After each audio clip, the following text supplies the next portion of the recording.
Dreaming of a better sleep? Tossing and turning is not your destiny. And Ollie is here to help.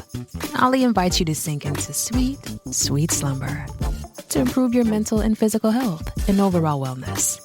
More than just melatonin, Ollie's ingredients help you unwind your mind for a delightfully dreamy drift off.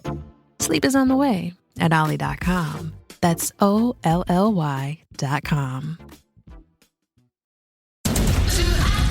Knock that fire down, 19. Copy, Captain. Let's move. ABC Thursdays. Firefighters, we're family. Station 19 is back for its final and hottest season yet. The subject has explosive chemicals. With fiery romances. You're the love of my life. And Andy is finally in charge. I'm going to be the best damn captain the station has ever seen. Station 19. All new Thursdays, 10/9 Central on ABC and stream on Hulu. This episode is brought to you by Bumble. So, you want to find someone you're compatible with, specifically someone who's ready for a serious connection, totally open to having kids in the future, is a tall, rock-climbing Libra, and loves rom-coms with vegan pizzas on Tuesdays just as much as you do. Bumble knows that you know exactly what's right for you. So whatever it is you're looking for, Bumble's features can help you find it. Date now on Bumble.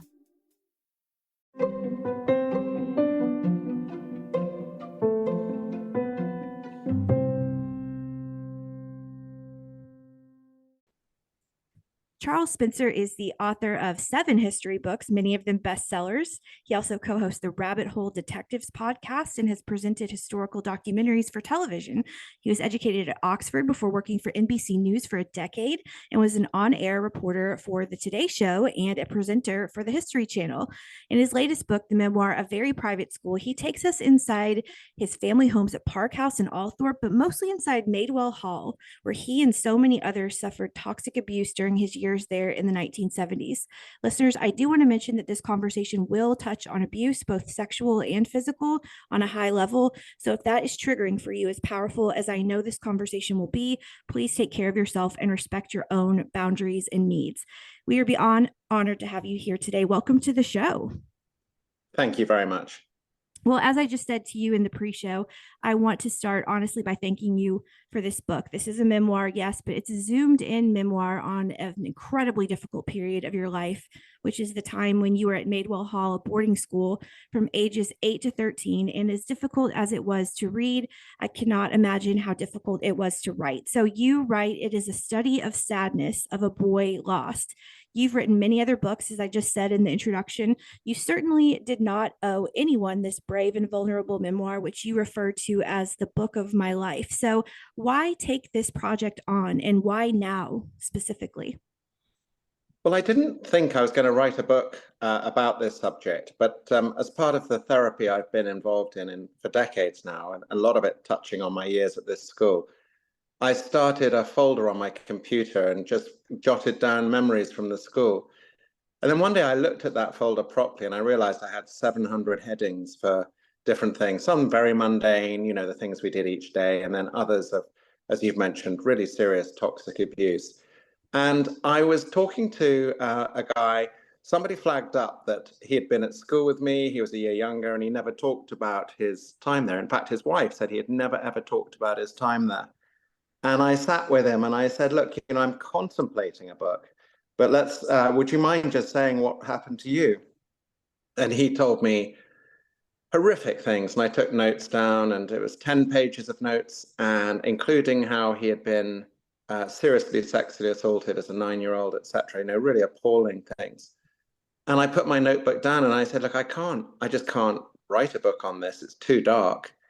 And this very quiet, mild-mannered Englishman from a certain sort of social background just reached out across to me and he grabbed my arm and he said, someone has to tell our story. And I kept coming across these very brave, quiet men who had been dealing with an awful lot, and it became clear that I had to do it, really.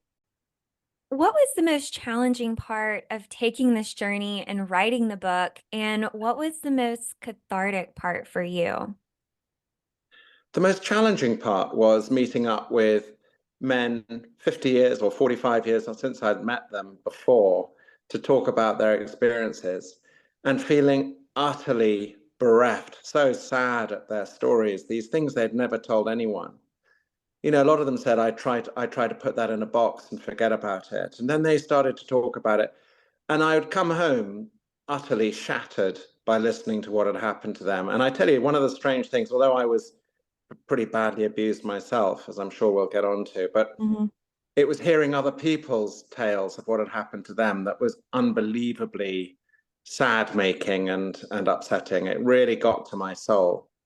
The most cathartic thing was really the past few months. So I started writing this 5 years ago, and it has been a pretty hellish journey. It triggered in me the migraines I used to have at that school. I've had endless nightmares. It's been really a tough old road, I would say.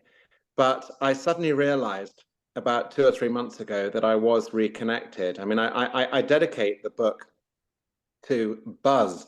And of course, that doesn't mean anything until you get right to the end. And then I reveal And I that cried Buzz, when I read that. We're going to talk about that. Yeah. And I dedicated it to the little boy I had been before I was brutalized by this school, I guess. And I have reconnected with Buzz and feel very much more at home with myself. And I think I've buried a few demons along the way, really. Well, we're going to talk about Buzz in just a moment. As I just said, I actually shed tears because I wondered who Buzz was as well when I read the dedication page, figuring maybe I will never know. Buzz is a friend of yours or something like that, or a classmate. But when it all came together, it was extraordinarily powerful, especially after you've been through the journey through the book. So listeners, as I said, I'm going to give a little background here. The book is about one school, Madewell, but it's also really about, as you write, how things too often were 50 years ago in the English private educational school. So attending a private boarding school is a commonplace occurrence amongst the aristocratic children of Great Britain. That continues still today. You write that in the 1970s, when you were at Madewell, there was a notion that children were better off under its roof, learning to be biddable, influential members of society rather than living as we should have done as nature intended with our families. So this is not just for boys. Your three older sisters, Sarah, Jane, and Diana, also all attended boarding school. And you write, during the 3 annual terms, each of some 12 or 13 weeks, contact with our parents was a Sunday letter home written under supervision. You add that the limitations set around communication and the nature of our family relationships back then made abuse possible, indeed more likely and hard to detect. So again, what you and your classmates went through at Madewell is almost impossible for me to fathom. Sexual abuse, physical abuse, emotional, mental, psychological abuse.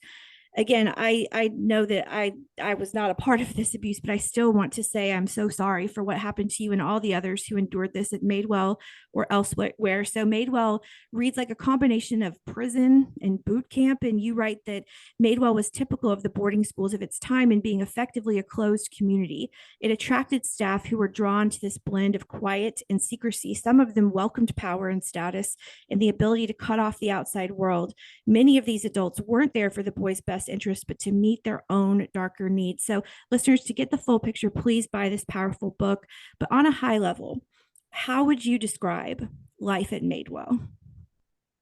It was a real challenge. You know, I was taken there my first day as an 8-year-old and left there by my father, who was a very loving father, but he was part of the system. You know, he'd been brought up in this way that you accepted that your children had to have their hearts broken by being sent to boarding school at a very young age, and develop the stiff upper lip for which the English upper classes are sort of infamous, I'd say, rather than famous. And it was devastating, really. The sheer nastiness of most of the staff was really what I remember. And, you know, 8 years old is so young, and there were even 7-year-olds there. There was one boy who was taken there with me, and his parents hadn't even told him he was going to be left there. So he thought he was on a day trip with his parents, and then they'd suddenly disappeared on him.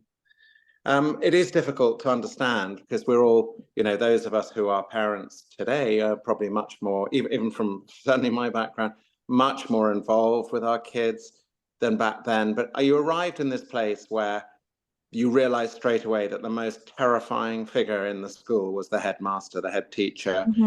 He basically constructed the school to feed his perversions. You know, he was a sadist and a pedophile, and he demanded to have 6 or so of the 72 boys that were at the school delivered up to him by the system of discipline so that he could beat them. And cane them and, cause really serious physical pain.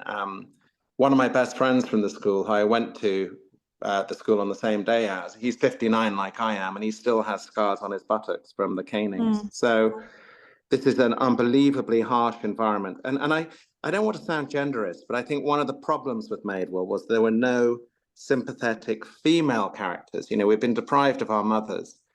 And the headmaster's wife was a sort of ghost in the background. The matron in charge of sort of cleanliness and food and all that was horrifyingly nasty. And then others were deviant. So you're dealing with a school without any feminine warmth. I know that sounds very old-fashioned, but that is the case. And run by a very, very evil man whose sidekicks were either in on the game with him, and I call that the game, it's perversion and cruelty, or were likely to remain mute. And that's why I call it a very private school. That was an intentional construct that he made, was to make it a place where we had no communication. You've touched on that. It was a weekly letter home. There was obviously no mobile phones, cell phones, whatever.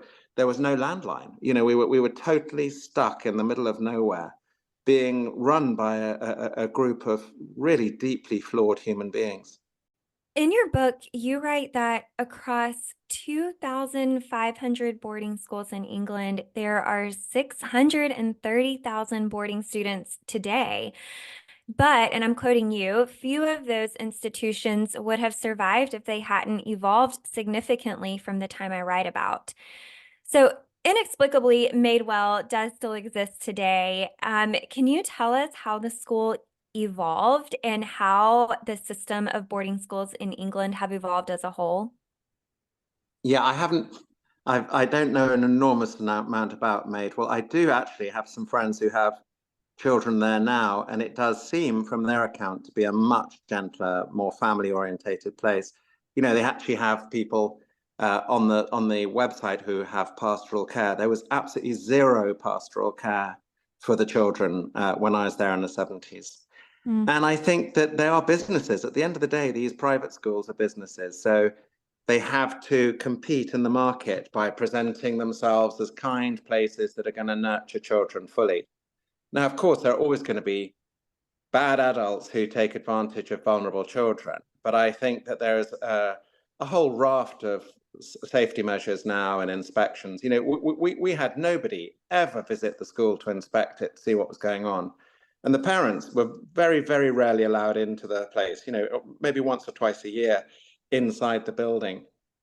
And I don't know, it's extraordinary to think that it was possible 50 years ago to close down a community for the benefit of very, very bad adults.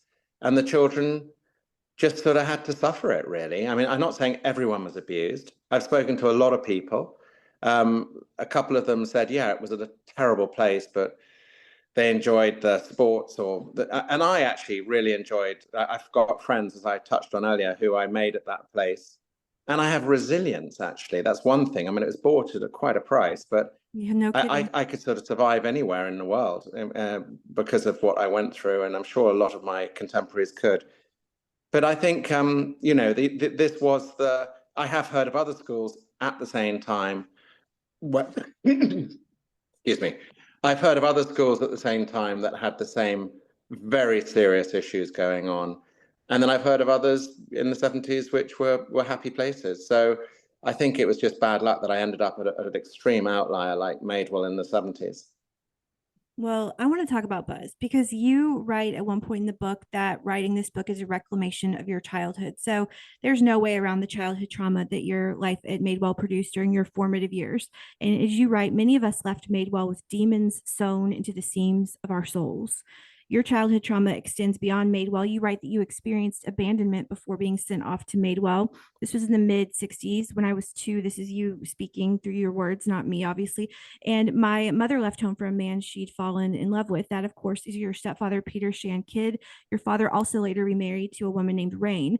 So you write heartbreaking. This line broke my heart. As an 8-year-old, which is when you were sent off to Madewell, I felt that I had been sent away from home because I had somehow fallen short as a son.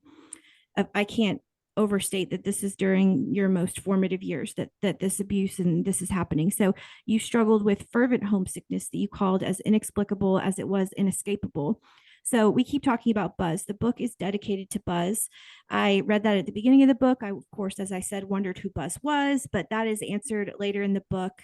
I cried as I read Buzz explained towards the end of the book. So after going through this journey with you, so I would love for you to tell our listeners who Buzz is. You kind of already have. And I would love to know what you would say to him, to Buzz today. Well, Buzz was the nickname my mother gave me as a little boy. And it was because I was very energetic, into everything, quite, a very happy, healthy, energetic, naughty child. And that was something that character in me had to just be suppressed during these years of abuse. And I would say, for instance, I do actually say it in the book, to survive at a place as absolutely appalling as Madewell was then, a small but important part of us had to die. And that was the open, happy part. You had to just survive, really, because if you stuck out, you were likely to get severely hurt physically and emotionally. And I would say that I've reconnected with the Buzz part of me, if I may put it that way, 50 years on. Writing the book was very tricky, as I've already said. But coming out the other side, I feel so much more positive. And hearing from so many of my contemporaries, classmates, and all of that, they're so pleased that somebody's finally telling the truth. The first book I sent to a friend who's emigrated to Australia on the back of his own absolutely shocking treatment as a little boy. And his wife said, "My goodness, when he heard you were writing this, it was like a weight was lifted off his shoulders." And the English, we're famously reserved and cold. And to have people tell me, one of the guys who was at this school with me, 3 years older than me, just wrote and said, "I just want you to know, I've been with my wife for 40 years and I'd never told her anything about this. Wow. But because you're writing this book, I just did. And we've just been crying for an hour." Wow. Going back to Madewell for a second, referring to your time there, you say those crimes were never challenged, even by those adults who witnessed them from close up. Some of them were even in on the game. So to your knowledge, have any of the adults from the book ever faced accountability for their terrible actions? No, I'm at a loss. Well, actually, most of them are dead now, but I'm at a loss to understand. So what happened was, pretty soon after you in the States had a lot of problems, very serious issues with the Catholic Church, etc. This started to come out that these private schools have been acting like this. And there was a big sort of legal look at some of the schools. And I wrote to the legal figure in the newspapers who was most bound up in rooting out the truth here. And I just said, "Look, I don't want to initiate legal action against these people, but I was at Madewell between 1972 and 1977. And if anyone comes forward, I'm happy to corroborate what they say." And actually, I don't think anyone did come forward. It's a irony, really, that the school, one of the main rules in the school was never tell tales. And, it's absurd, of course. But when I was writing the truth in my book, there were moments where I had to seize myself and say, "No, just get on with it," because something was nagging away at me. You're telling tales, you're telling on people, even though all I was doing was revealing a too long forgotten truth, really. Yeah. Well, first of all, thank you again for this book. I think it's going, as you just said about your friend, is going to open up so many conversations that have been buried for decades and decades and decades. And thank you for your bravery in sharing your story with the world when you did not have to do that. And our final question for you is, on parenting, you write, "Privileged parents back then tended to devote less direct energy to their children than is expected and is considered normal now."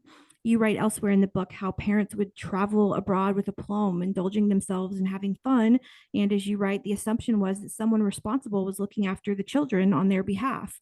But at the exact time that my parents were respectively in Austria and Italy, I was being sexually abused by the assistant matron. So that, of course, is harrowing. You are the youngest of the 4 Spencer children.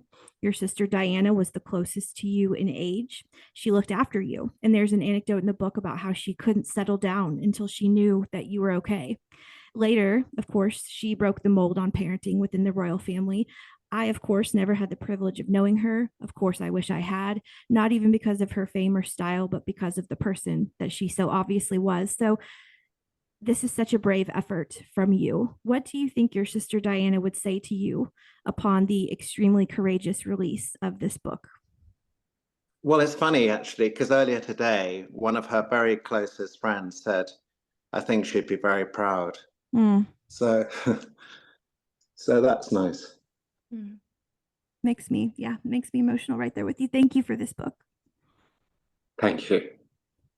This book is so powerful. And again, I also want to thank you again for having the courage to write it. And to our listeners, the book is called A Very Private School, a Memoir.